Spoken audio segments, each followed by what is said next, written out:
West 4th Street. This property is located in the West 4th Street Historic District, partially at least, and it includes the renovation of an existing garage, parking garage that is related to the ongoing work on the convention center to the north, as well as the future hotel that will be coming before this board at some point, that is proposed on the surface parking lot to the west. So the garage, as you can see on this image at the top, the historic district for West 4th Street cuts through the middle of the garage and proceeds north to West 5th Street. So only the southern portion of the garage is within the historic conservation boundaries. However, because that does encapsulate approximately half of the building within the boundaries, we do look at the entire building under the conservation guidelines as well. So essentially, the applicant is planning on renovating the building. The majority of the work will take place on the interior of the garage related to redesigning the traffic flow within the building, as well as work on the northern end of the building to reconfigure the existing stair tower and entry and exits. Work within the historic district is primarily limited to general maintenance work, power washing and tuck pointing where needed. So there are not going to be any substantial changes within the southern portion of the building.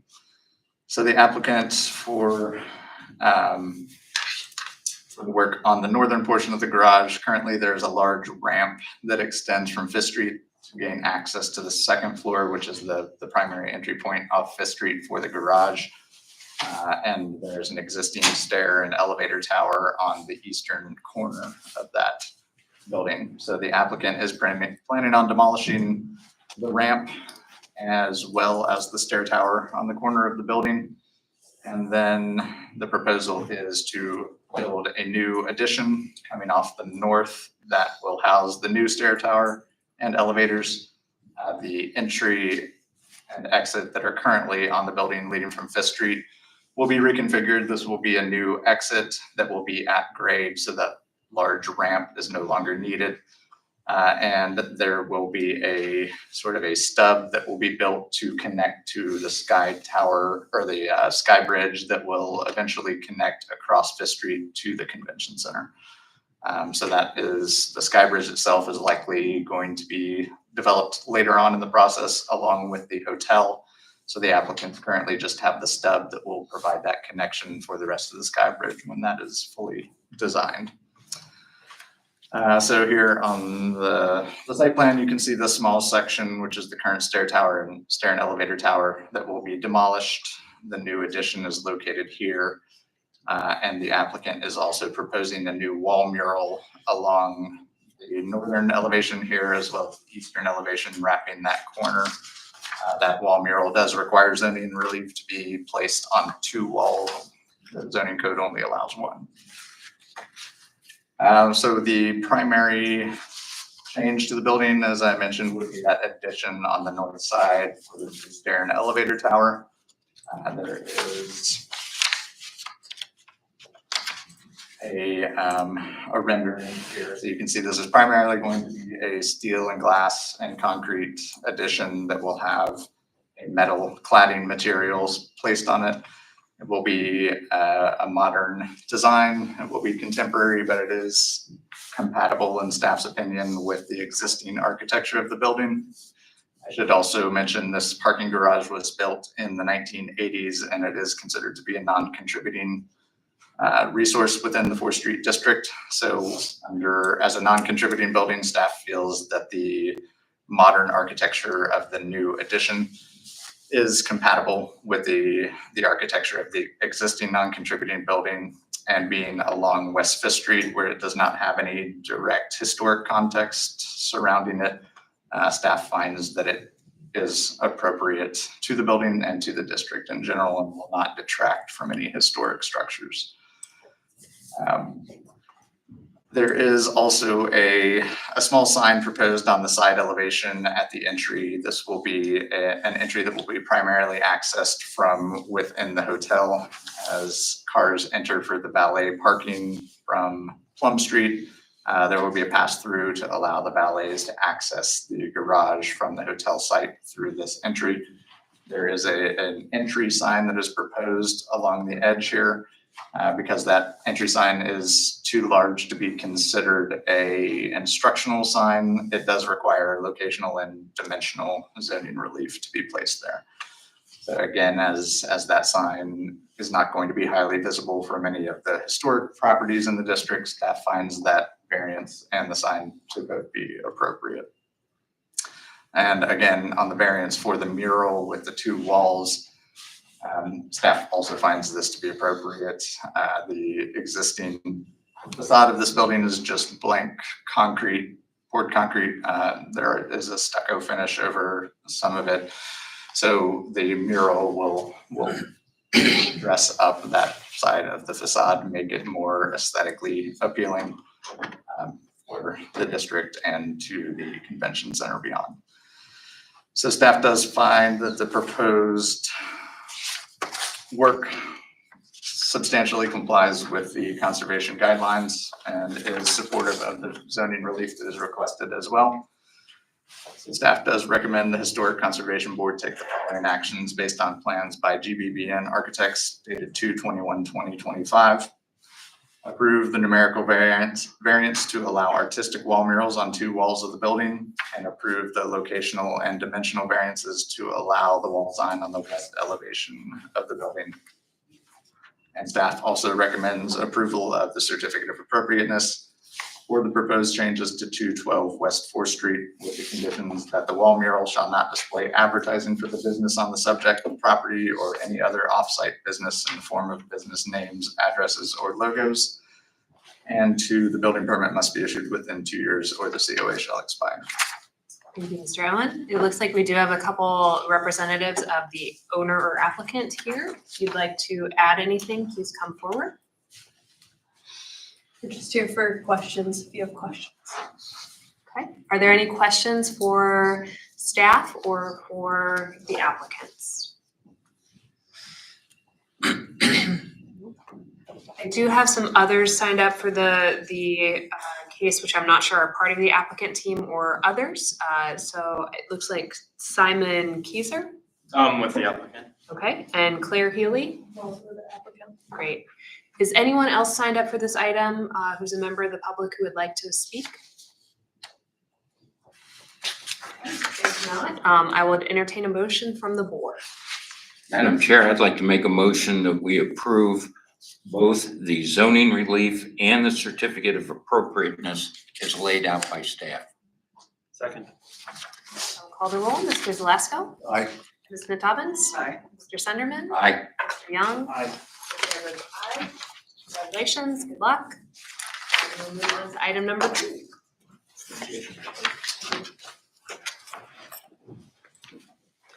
Thank you, Madam Chair. Item 2 is a certificate of appropriateness only for 1 Findlay Street. And the property at 1 Findlay Street is a 1-story painted brick commercial building constructed circa 1870. The building is located between 2 other buildings and is essentially landlocked, with taller 2.5 and 3-story buildings located on either side. On the south side of the building is a narrow passageway courtyard area between buildings. The primary facade fronts on Findlay Street. The building is currently used as a restaurant, and there are condensing units on the roof now that service the adjacent building at 1828 Republic Street. So as you can, in the previous slide, it's the small building in the middle here that is the object of this certificate of appropriateness. So for the proposed conditions, the applicant is requesting a certificate of appropriateness for the installation of new rooftop kitchen ventilation equipment to expand the restaurant capacity and the screening of the equipment from the street. The equipment was determined to be visible through sightline drawings, but due to the narrowness of the building and site constraints, there is not another viable option besides the roof for placement of the equipment. The equipment will be set back on the roof, but it will still be visible without screening. The applicant is proposing a 4-foot tall screen wall composed of wood or cement fiber with a very narrow gap of 1/4 inch between the boards to be placed in front of the equipment as shown in figure 4. The screen wall will be painted black to match the building. So here are some images that illustrate what it looks like now, and then what it will look like with the proposed screen wall. And then here is the line of sight drawing that shows that the equipment will be visible from certain viewing points without any screening, and that it will not be visible once there is a screen wall there. So for recommendation, staff recommends that the Historic Conservation Board take the following actions based on drawings from Bo Fetters of National Tab dated 2/17 of 2025.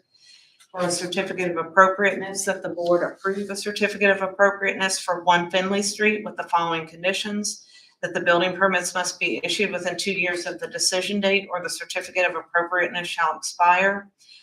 And staff recommends that the board make this determination per section 1435-0902, that the property owner has demonstrated by credible evidence that the proposal substantially conforms to the applicable conservation guidelines, and that the kitchen equipment will not be visible from the street with the screen wall in place, and the color of the wall will help it to blend in with the building. The wall will read more like an extension of the rooftop, so it will be painted the same color as the building.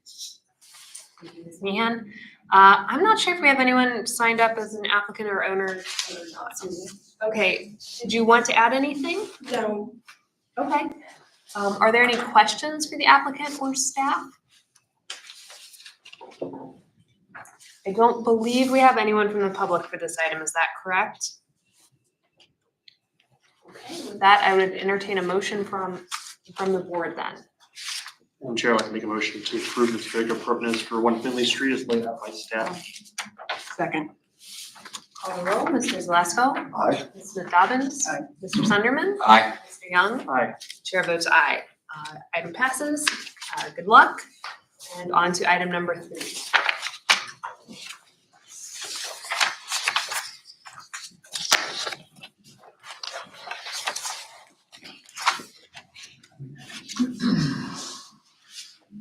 Thank you, Madam Chair. Item 3 is an application for certificate of appropriateness and zoning relief for the property at 34 East Clifton Avenue. This is in the Over the Rhine Historic District. There's currently a vacant lot, and the applicant is proposing a new single-family residence on the site. It is also located within a hillside overlay district, and there is zoning relief required for a hillside review for the cumulative excavation on the site that totals approximately 20 feet, which is in excess of the 8-foot limit. So handling the zoning relief first, the applicant does require this relief. However, essentially the building is designed the way the hillside overlay regulations would envision a building on this site. It does include 20 feet of excavation and fill in total when you're adding from the lowest point of excavation to the highest point on the site. However, that foundation does step into the hillside as the hillside regulations require, and the building also slopes downward with the hill. So in staff's view, this does meet those hillside regulations. So the variance is still required, but it does meet the intent of the way that hillside foundation should be stepped. So it should not have any adverse effects on that hillside or the surrounding properties. The building itself does fit within the maximum building envelope. It's below the 35-foot height limit for the site, and it also meets the setbacks. So excavation and fill is the only zoning relief needed. As far as the certificate of appropriateness goes, staff does find that the project does substantially conform with the Over the Rhine Historic Conservation Guidelines. The front of the building is designed with a brick facade that will wrap the corners onto the side. while the adjacent lots to either side are primarily, or well, they are either vacant or in the case of the site to the left side, the building is fronting on Clifton, so it is at the bottom of the hill down the slope. So having that return for a substantial distance on that brick cladding will help the views when viewing from an angle down the street. After that front brick cladding, it does convert to a smooth-sided fiber cement siding for the remainder of the side elevations as well as the rear. So staff does find that that is an appropriate treatment for a historic building on this hillside. Otherwise, in the other main material that is proposed for the building is a trim material that consists of a product that I do not believe has been reviewed prior by this board. It is a composite material that will be used above and below the windows, as well as cladding on the overhead garage doors on the street. This is a material that is a composite material that will mimic a teak wood. The composite that consists of wood chips mixed with a plastic material for the adhesion. So staff did recommend that the applicant bring a sample of that material, since this is not something that I'm familiar with, and I don't believe the board is as well, so that we can see that product in person. But in general, based on the specs and the photographs that were sent of this product in use on other projects, staff feels that as a trim material that is not going to be highly prominent on the building, that it would be acceptable. It does not appear to have a strong wood grain texture, and it does not appear to have a highly glossy finish that would make it obvious as a plasticky product. So with that sample here today, the board can take a better look at that to make a more informed decision on whether that is an appropriate material.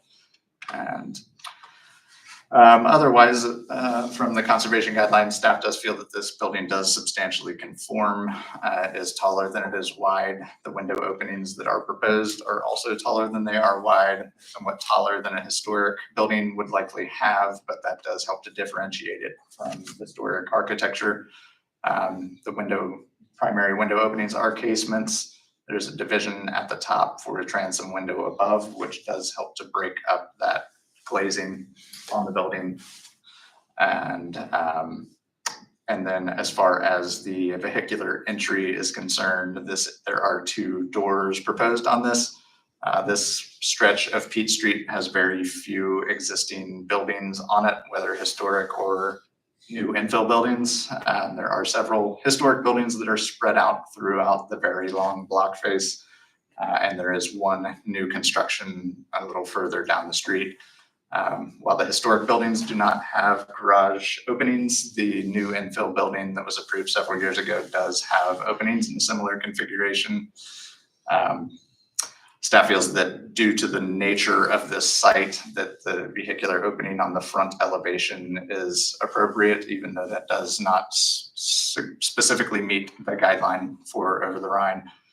Peach Street is a very narrow street, and it is a very steep drop from the edge of the sidewalk down the slope towards Clifton Avenue.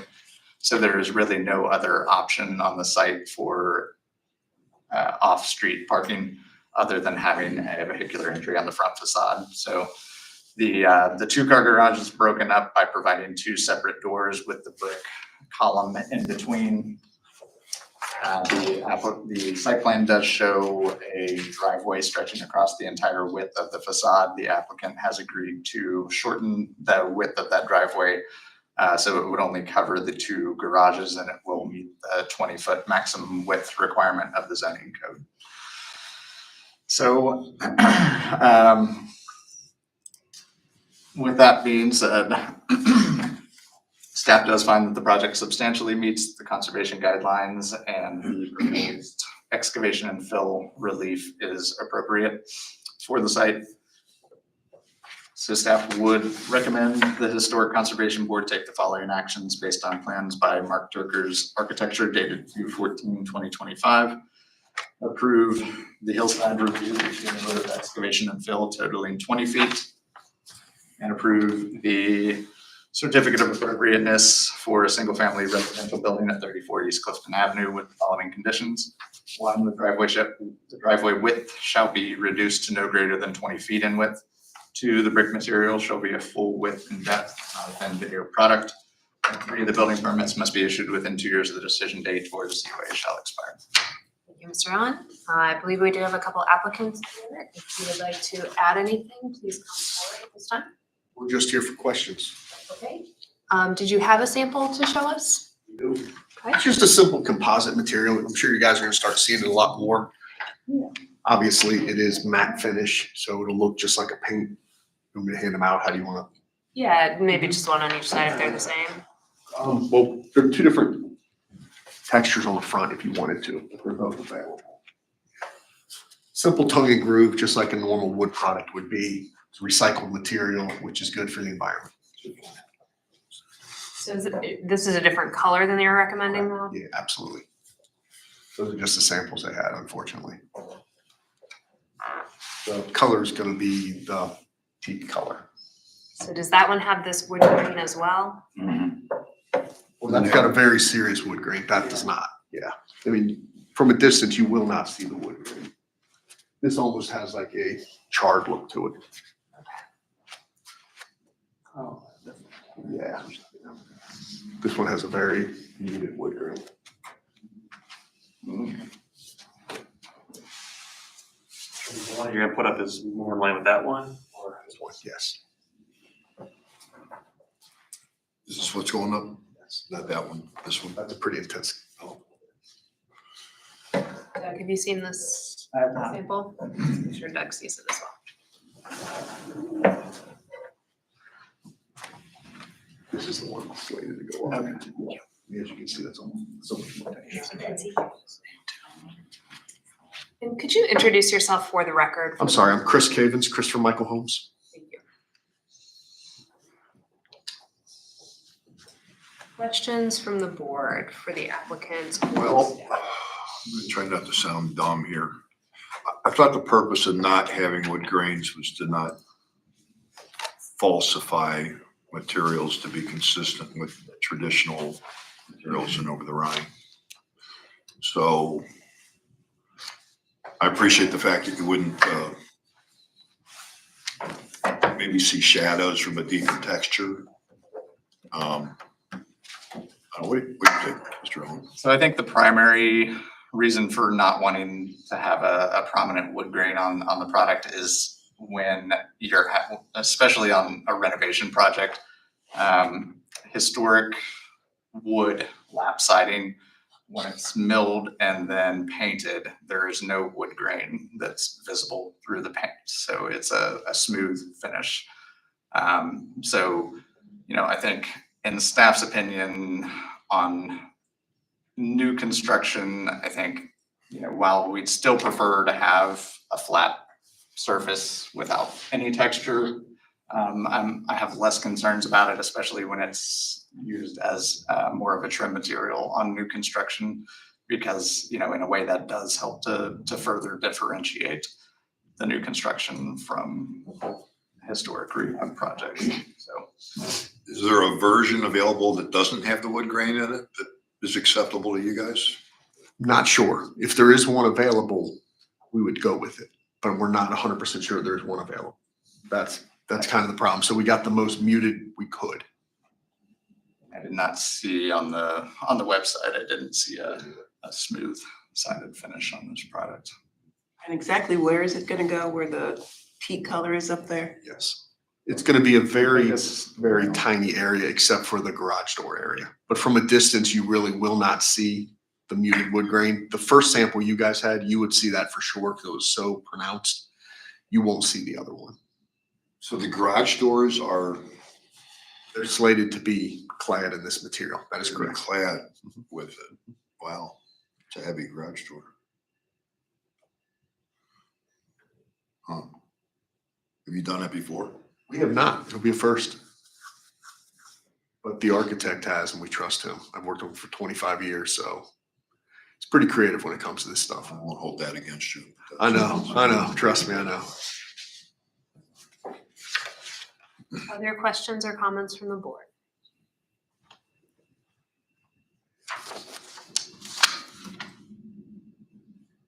We do, I believe, have someone signed up to speak, Ms. Allen. Yes. If you'd like to speak, could you please be sworn in? Just need you to raise your right hand. Do you swear or affirm that the testimony you shall provide will be the truth, the whole truth, and nothing but the truth? Yes, I do. And then please just make sure to identify yourself for the court reporter. My name is Sandy Allen and I am the owner of the building that's located on 36 East Clifton Avenue. Okay. What would you like to tell us? When I received the notice and I looked at the drawings and I'm concerned because I didn't see the building, my building on these drawings. And the proximity of my building and this building, I would think that they would at least show my property on these drawings. So I'm concerned, did they plan on tearing my building down or what? Absolutely not. Not be tearing your building down. It's not uncommon not to show too much context past a building project. I'm not sure. I'm not sure exactly which drawings you were looking at. There are some contextual drawings that I'm forgetting from the packet. I don't believe the neighboring property is shown on the site plan. Well, these houses will also be, or this house will also be constructed on Peach Street because the historic hillside, they wanted it done that way. So these are gonna be up top of the hill off of Peach. Right. On Peach Street, not on Clifton. But those are through lots. They go from Clifton to Peak, They do. correct? Yes, they do. This is the proposed new construction fronting on the Peach Street side. I believe, is this your property right next on the lot next door, running on Clifton? Yes. Okay, so that would be this property here. So it's shown on the overall site plan in context with that new infill. Just not on the zoomed in one. Did that answer your question? Sort of. Is this the first plans that have been shown? Because I thought the date on here was like 2020. Is this, and this is the first time I've been aware that there was gonna be construction near the building. We built another house already up on Peach Street. It's already been- This house. Not where you are now, right on the cliff, yeah, there's some people. 59. Yeah.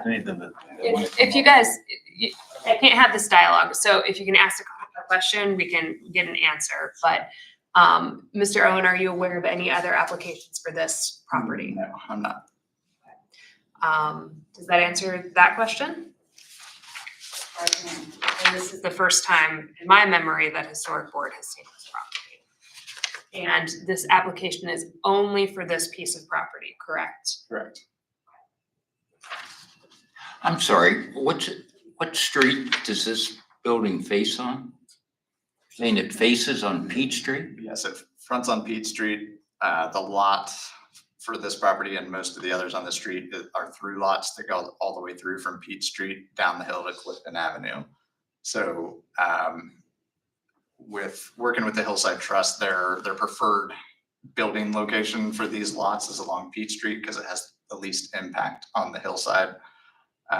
So this is proposed being built on the north fronting Peach. Okay, that's fine. I just saw the address was 34 East Right, and Clifton. that's because it's a vacant lot. It Oh, likely will okay. compete in the future. And so your house is located, your building, excuse me, your building is located at 36 East Clifton? Yes, sir. Okay. So the front of this, and I take that that's wooded area between the back of your house back to Peach Street, is that correct? Yes, it's a hillside. Hillside, yeah, There is shrubbery. okay.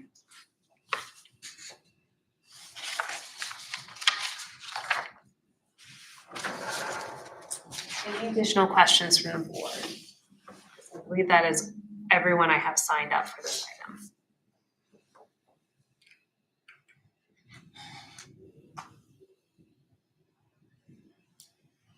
If there are no questions or comments, I would entertain a motion on this item.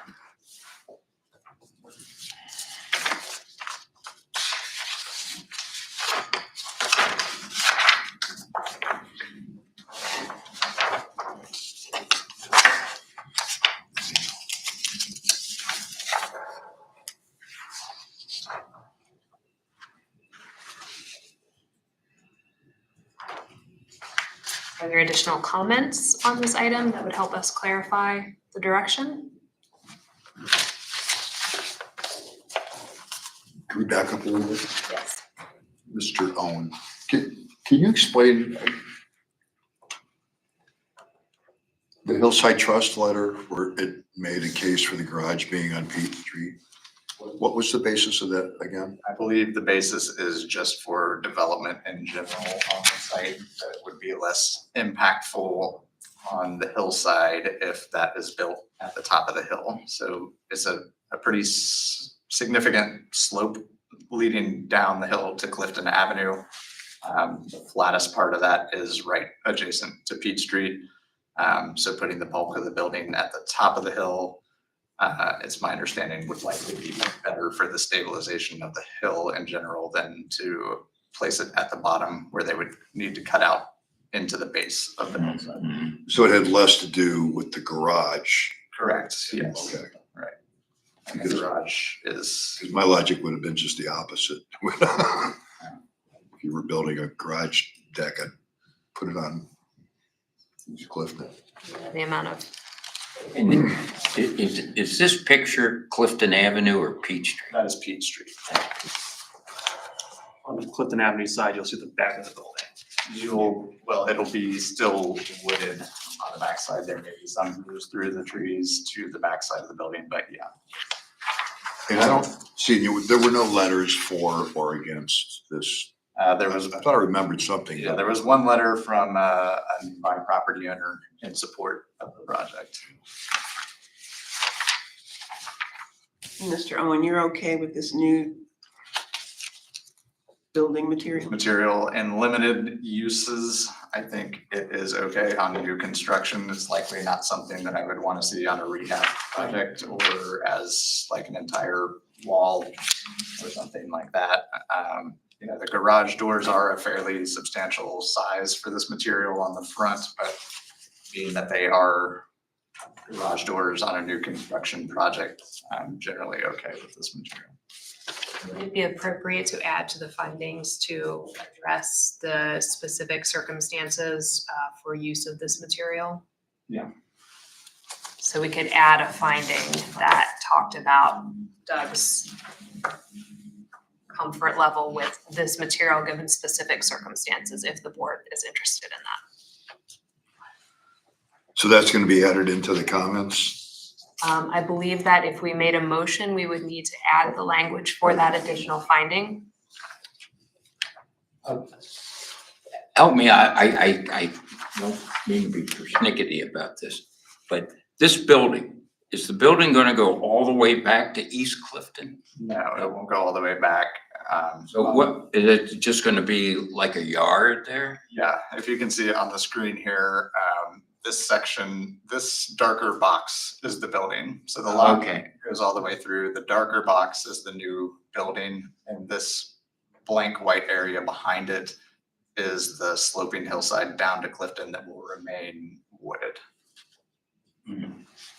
Primarily honeysuckle and some trees, but there, at this point, there are no plans to remove more than they need to remove for the construction of the building.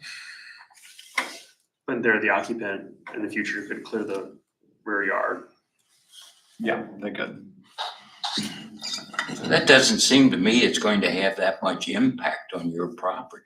I want to make sure, sir, Oh, okay. so it won't overlay my property. Yeah. It won't, okay, that's what I'm here for. To clarify for everybody, you would not build on somebody else's land that was not ours. It would only be on a lot for this building. So you have no ownership of their property will remain Absolutely. as is. Correct. That is absolutely correct. And that's all I'm here Yeah, oh, sure. for. Thank you. Are we getting in a better spot to have a motion on this item? Madam Chair, I'd like to move that we approve the zoning relief and the COA for 34 East Clifton Avenue, inclusive of the notes provided by staff. And acknowledging that it's a limited use of the pattern wood textured synthetic material On a new construction? on the new construction only. Does that motion seem appropriate, Mr. Owen? Yes. Is there a second to the motion, including the new finding? Second. We'll call the roll. Mr. Zalesko? Aye. Ms. Smith Dobbins? Mr. Sunderman? Aye. Mr. Young? Aye. The chair votes aye. Good luck. Thank you. If we do find out, because a new product, obviously, they roll stuff out. Sure. If we can get it smooth, you guys would prefer that, am I correct? I believe that is the case. Any, Yeah. I mean, again, if they come out with it, we're happy to do that. We'd like to make everybody happy. fantastic. I don't have any other business on the agenda. Is that the case? Yes. That given, I would entertain a motion regarding adjournment. So moved. All in favor? Aye. Aye. Thank you, everyone.